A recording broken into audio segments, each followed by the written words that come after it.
Channel 2 News continues with Chief Meteorologist Mike Alger's Pinpoint 2 forecast, broadcast certified by the American Meteorological Society.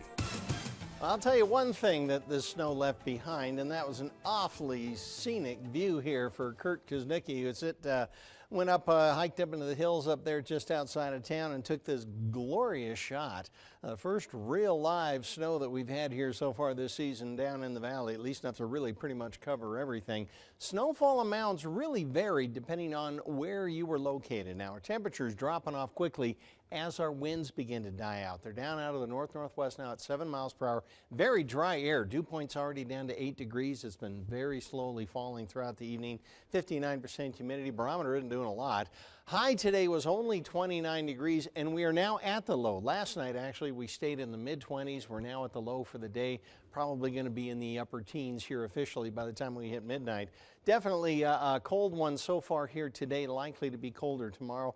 Precipitation, we've had 6/100ths of an inch. When you melted down about the 1 to 2 inches of snow they had at the airport, that puts us at a little bit less than an inch for the month of December. Looks like we're going to finish that way. And almost 5 inches for the calendar year. We're still running behind. We average historically about 7.5 inches. So we got made up a little bit in the fall here after a very dry first 2/3 of the year. Burn coat is green out there. You may want to because it's going to be cold. Right now, all the wind advisories, with the exception of up in the mountains, have since expired. Lake wind advisory up in that Greater Lake Tahoe area until noon tomorrow as those east winds coming around this low that's now dropped down. So the flow around this low dragging everything down from the east and the northeast. It's a dry, cold, bitterly cold flow for us, plus the fact we've now got snow on the ground and clear skies allows whatever little heat we had through the day to release fairly quickly off into the atmosphere, through the atmosphere and into outer space. For tomorrow, the few showers to the south will continue to push on down, and then we start to wrap stuff around.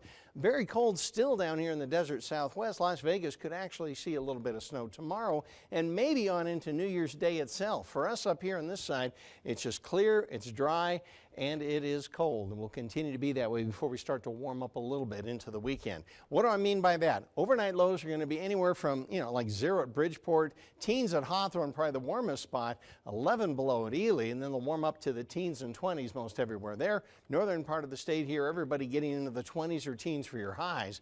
But look at some of these lows. 16 below in Eureka, 7 below in Elko, 1 below in Battle Mountain. For Reno here tonight, 25 for our high tomorrow, 12 for our low. Teens up around in most of the outlying valleys. In fact, if you look at some of the lows tonight here, I expect single-digit temperatures everywhere except in the middle of town, with highs tomorrow, oh gosh, barely getting to what our average low would be this time of year. All right, Lake Tahoe, I do expect sunshine. Lake wind advisory till noon. Again, gusty east winds. They will gradually die out tomorrow. High of 20. Here in the Reno area, we'll look for a high of only 25 degrees, certainly cold. Northeast winds 10 to 15. Now, if you're out and about tomorrow night at midnight, bundle up, because even though the winds will be down a little bit, they're not going to be so bad as tonight in terms of the wind chills out there. We are still looking at temperatures at midnight probably to be in the teens, dropping to single digits even at the airport, which means I wouldn't be a bit surprised to start off the new year in places like Cold Springs, Washoe Valley, those cold microclimates, probably below 0 to start things off on 2015. That's a cold start to the year, isn't it? Maybe watch the fireworks online. That's all I'm saying. Yeah, or from a window, and keep your fire going, I guess. Yeah. Thanks, Mike. You bet.